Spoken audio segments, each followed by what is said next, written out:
안녕하세요. 세상을 이롭게 하는 일에 관심 많은 승무원쌤 김용숙입니다. 한동훈 대표가 칼을 뽑았습니다. 그 칼이 점점 들기 시작하는 것 같습니다. 한동훈 대표 그동안 무능하다, 많은 비난을 받으면서도 침묵하면서 본인의 할 바를 했습니다. 본인의 할 일을 했습니다. 한동훈 대표를 보면서 역시 옳은 것은 옳은 것이다. 역시 늘 진리는 옳다. 진실은 옳다 하는 것을 우리는 알게 됩니다. 진실을 알리기까지는, 진실을 알게 되기까지는 시간이 필요합니다. 그렇지만 그 진실이 한번 힘을 받기 시작하면 그 진실은 옳을 수밖에 없습니다. 승리할 수밖에 없습니다. 저는 한동훈 대표의 가치관, 말과 행동이 어긋남이 없는 믿음직스러운 정치인이라는 것에 대해서 저는 의심이 없습니다. 아직까지는 없습니다. 앞으로 한동훈 대표가 정치판에 들어서 어떻게 변질될지는 모르지만 지금까지는 누가 아무리 비판을 하고 꼴보수 유튜버, 튠투버들이 정부의 지령을 받고 유튜브를 하고 있지만 그들은 부끄러운 줄 알아야 될 것 같습니다. 지금이라도 쥐구멍이 있으면 숨기 바랍니다. 돈의 노예가 되어서, 권력의 노예가 되어서 손바닥 비비는 이러한 더러운 습관에 물든 꼴보수 유튜버들은 지금이라도 본인의 과거를, 잘못을 반성하고 한동훈 대표 앞에 사죄하기 바랍니다. 사과하기 바랍니다. 한동훈 대표, 윤석열 대통령 육성이 나온 이후 4일 동안 침묵했습니다. 침묵한 이유는 대통령실이 직접 나서서 결자 해지 차원에서 본인의 문제를 풀기를 바라면서 나서지 않았다고 합니다. 그럼에도 불구하고 대통령실에서 무대책으로 응수하자, 아니면 변명으로 응수하자, 이제는 안 되겠다, 할 수 없다 하고 칼을 빼든 것 같습니다. 한동훈 대표 최고회의에서 어휘는 부드러웠지만, 어휘는 부드럽고 얘기는 부드럽게 했습니다만 그 내용은 예리했습니다. 강했습니다.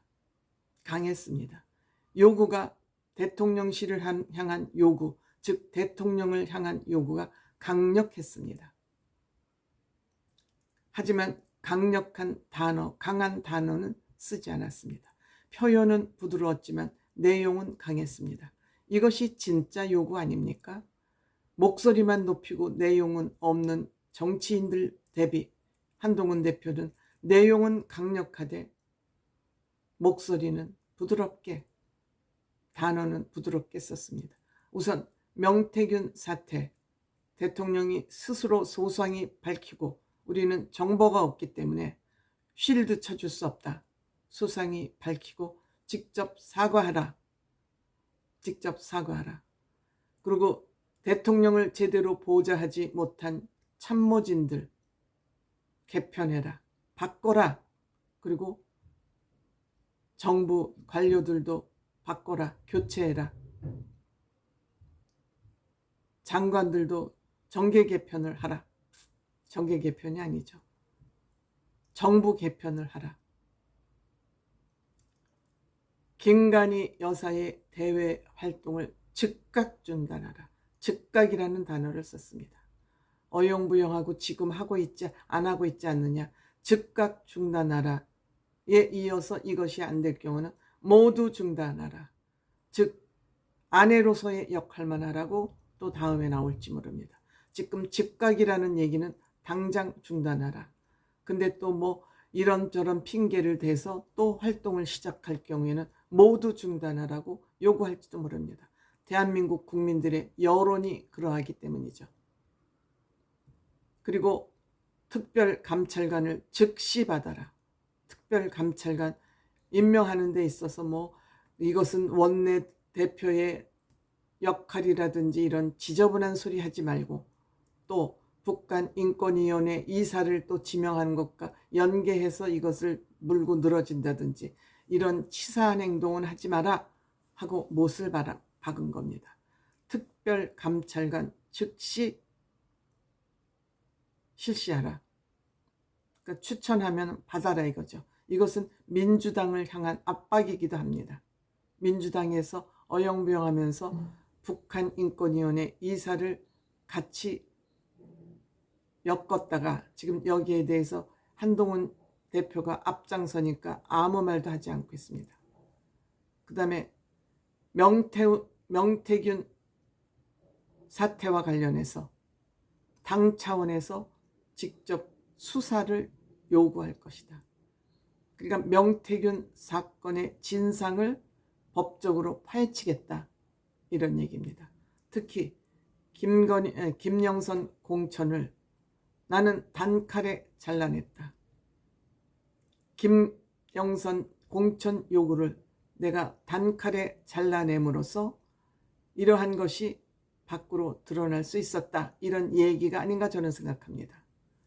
그리고 대통령이나 영부인이 정치 브로커에게 이렇게 놀아났다는 거, 뭐 소통했다고 단어를 쓰긴 했습니다만 놀아났다는 거, 이러한 문자가 공개됐다는 것 자체만 가지고도 국민들에게 굉장히 죄송한 일이다. 죄송한 일이라고 표현을 했지만 망신스러운 일이다.